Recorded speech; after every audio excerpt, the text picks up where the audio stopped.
नमस्कार दोस्तों, कैसे हैं? आई होप आप लोग स्वस्थ होंगे और मस्त भी होंगे। देखिए, एक खबर है टीआरई 3 संबंधित। टीआरई 3 में क्या है कि सब्जेक्ट जो वर्ग के हिसाब से या फिर सब्जेक्ट के हिसाब से अभी तक क्लियर नहीं किया गया है कि किस कैटेगरी में, किस वर्ग के लिए, किस क्लास के लिए कितनी सीटें हैं, ये क्लियर नहीं किया गया। केवल कहा गया है भैया कि 86,400 जो है वो वैकेंसी टीआरई 3 में दिया गया है।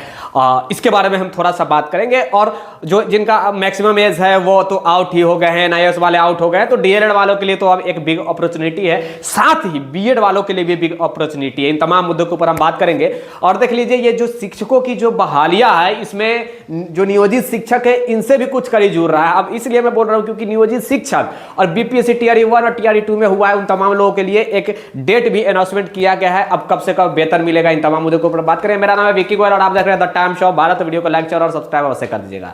खैर चलिए आगे हम बढ़ते हैं। उससे पहले अगर अभी तक आप लोग सेट प्रैक्टिस में नहीं जुड़े हैं तो सेट प्रैक्टिस जाकर मारिए। और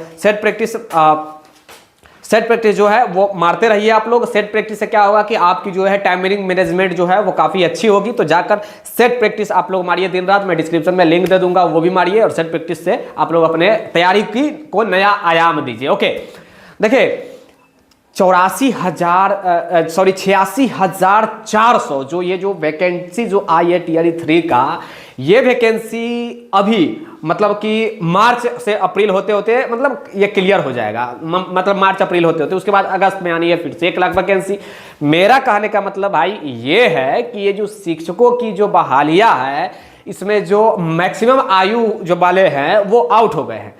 एनआईओस वाले भी आउट हो गए हैं। अभी आप देखेंगे वेस्ट बंगाल हाईकोर्ट से जजमेंट आया जिसमें कहा गया कि नहीं, आवेदन नहीं कर सकते आप। उसके बाद पटना उच्च न्यायालय में भी एनआईओस वालों लोगों ने रिक्वेस्ट किया कि भैया हमें जो है वो मौका दिया जाए, ऐसा कहा गया। लेकिन उनको हाथ वहां पे भी कुछ नहीं अभी तक लगा है।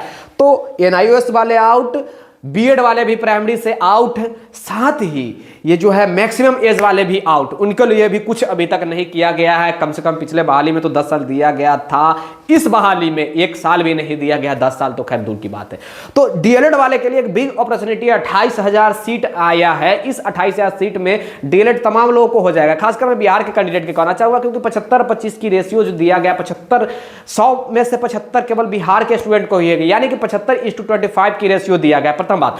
द्वितीय बात यह है कि जो 25% है उसमें भी जनरल और तमाम कैटेगरी के लोग उसी में आएंगे। चाहे मैं जनरल की बात करूं, बिहार की अनरिजर्व जिसे कहा जाता है यूआर, या फिर वही यूआर के साथ साथ अदर स्टेट के भी जो लोग आएंगे वही 25% में रहेंगे। कहने का मेरा मतलब यह है कि भैया बिग अपॉर्चुनिटी है डीएलएड वालों के लिए और बीएड वालों के लिए भी, इसलिए क्योंकि 6 to 8, 9, 10 और 11, 12 में उनके लिए भी सीट काफी ज्यादा है।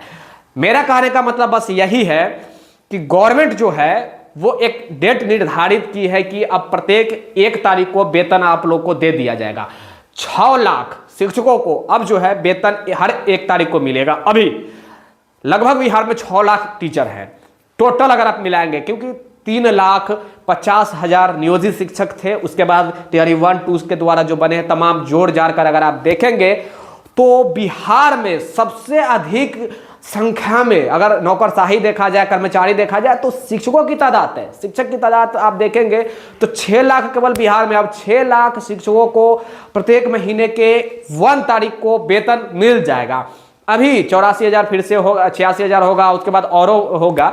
मेरा कहने का मतलब यह है कि ये जो बहालियां है बिहार में, केवल शिक्षक पर भी विशेष गवर्नमेंट ध्यान दे रही है और बहाली तो भूल ही गई है, औरों विभाग में देनी चाहिए। जहां तक मेरा मानना है, ये बार बार जो गवर्नमेंट जो कर रही है, ये अपने आप मैं तो नहीं कर सकता हूँ, स्टूडेंटों के साथ खिलवाड़ है। क्योंकि बिहार में केवल मास्टर साहब की ही आवश्यकता नहीं है, औरों चीज़ की आवश्यकता है, औरों कर्मचारी की आवश्यकता है। अगर सरकारी नौकरी है तो सारे विभाग को देनी चाहिए, सारे विभाग में देनी चाहिए। सारे विभाग को मैं नहीं कहूँगा, सारे विभाग में देनी चाहिए नौकरी। तमाम लोग का डिमांड है। बड़ी रिक्वेस्ट आ रहा है कि विक्की सर आप जो है औरों विभाग की नौकरी की बात क्यों नहीं करते। तो देखिए, जो था हमने बताने का प्रयास कर रहा हूँ। हम लोग एक आवाज़ उठा सकते हैं, इससे ज़्यादा हम कुछ नहीं कर सकते। आगे आप लोग समझदार है। और बिहार शिक्षक बहाली जो है ये अभी टीआरई 3 का है। टीआरई 4 भी आएगा, अपने तय समय सीमा से ही आएगा। अगस्त में जो निर्धारित किया गया वो भी आएगा। तो ज़्यादा टेंशन नहीं लेना है। जिनको अभी तक मौका नहीं मिला है, अगला बहाली में तो उनको मौका मिलेगा ही। और तब तक के लिए जय हिंद। ज़्यादा मैं कुछ नहीं कहना चाहूँगा। तब तक के लिए जय हिंद, जय भारत।